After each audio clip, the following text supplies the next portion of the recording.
bagaimana sih perbedaan antara Indonesia dengan luar negeri?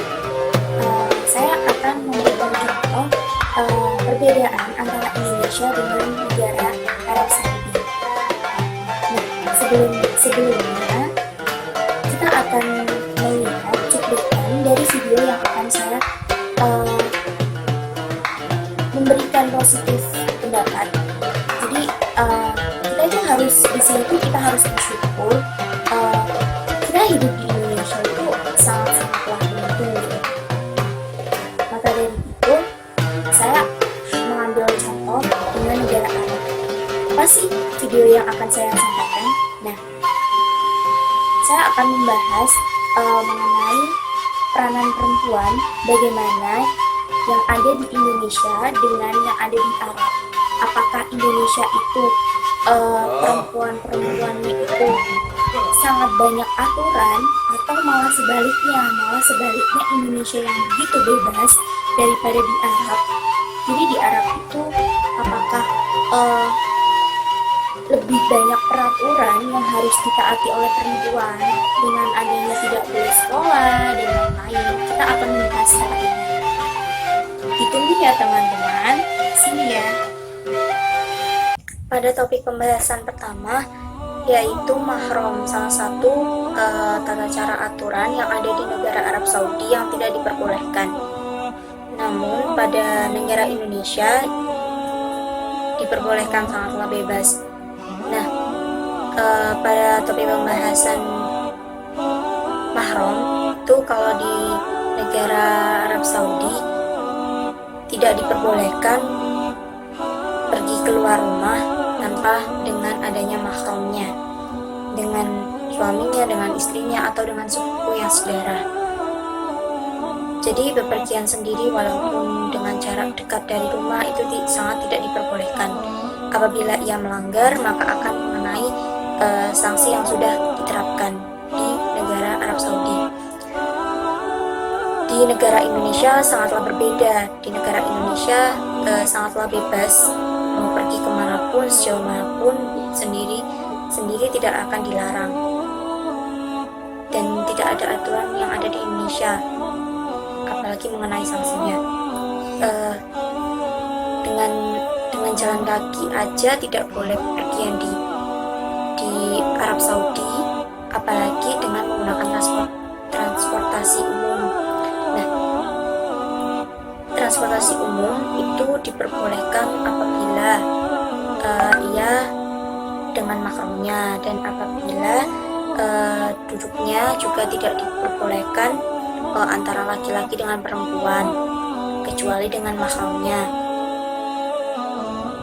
Bisa kita tarik kesimpulan pada poin pertama ini, itu kita di negara Indonesia itu sangat bebas, bisa meninggalkan rumah, bisa meninggalkan negara, bisa mendapatkan pekerjaan, bisa melanjutkan kuliah tanpa seizin dengan mahram.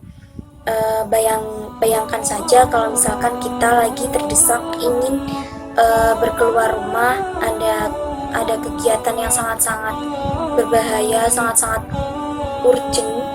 Itu kalau misalkan kita tidak mendapatkan izin dari mahram, kita bakal mendapatkan akibat yang sangat fatal. Contohnya saja, apabila ada keluarga yang sangat membutuhkan kita, terjadi kecelakaan misalnya gitu ya. Nah, kita setidaknya ingin kan melihat situasi kondisi dari keluarga kita. Nah, apabila mahram kita tidak memberikan setuju untuk kita keluar rumah, atau tidak bisa mendampingi kita keluar rumah, maka sangat tidak diperbolehkan untuk keluar. Jadi ya kita cuma bisa menerima dengan adanya hasil dari mahram kita. Nah, maka dari itu kita sangat bersyukur di negara Indonesia tidak ada aturan seperti itu, karena sangat tidak logis gitu kalau misalkan kita harus minta keputusan mahram untuk teman kita, untuk memberikan keputusan apakah kita diperbolehkan keluar rumah atau tidak. Poin pembahasan kedua yaitu tidak diperbolehkan berenang dalam satu kolam renang antara pria dan wanita di negara Arab Saudi, sedangkan di Indonesia sangatlah bebas.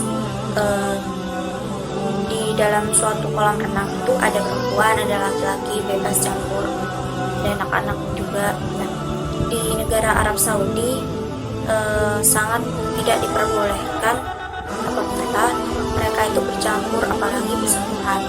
Nah, dengan adanya peraturan itu, maka dari itu di negara Arab Saudi terdapat kolam renang khusus perempuan dan khusus laki-laki.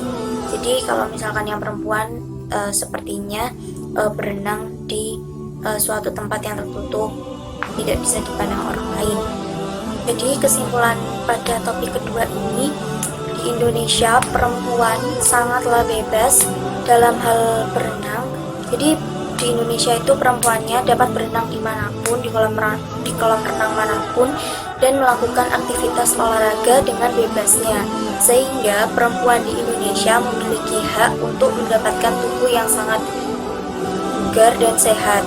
Nah, sedangkan pada negara Arab Saudi itu perempuannya di sana itu tidak bisa merasakan fasilitas berenang di muka umum maupun berolahraga di luar ruangan, dikarenakan yaitu tadi karena kan di negara Arab Saudi itu sangatlah membatasi antara perempuan dan laki-laki. Maka dari itu untuk perempuan itu di dalam ruangan, di suatu ruangan yang tertutup.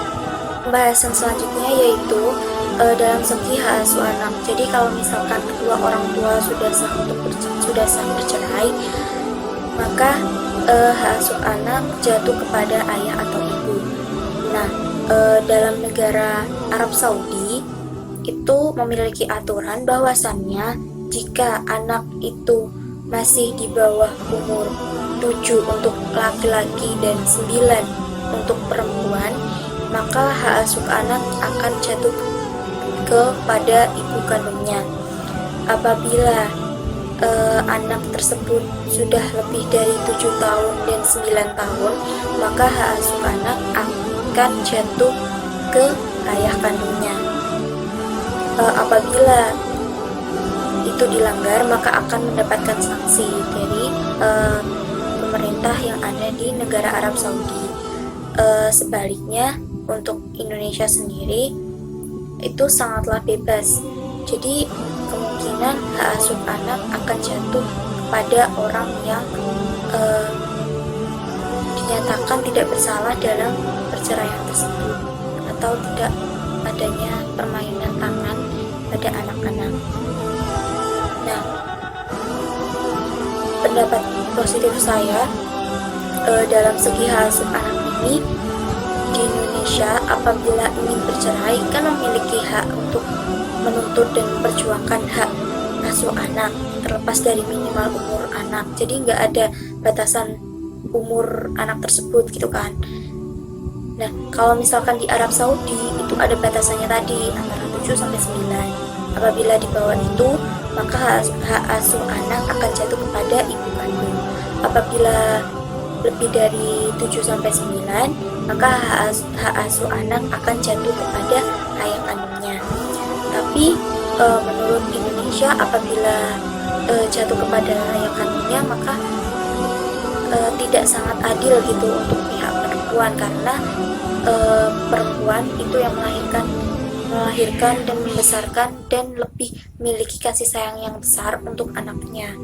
Apabila sudah dikasihkan kepada ayahnya, maka ibunya jelas tidak mendapatkan apa-apa.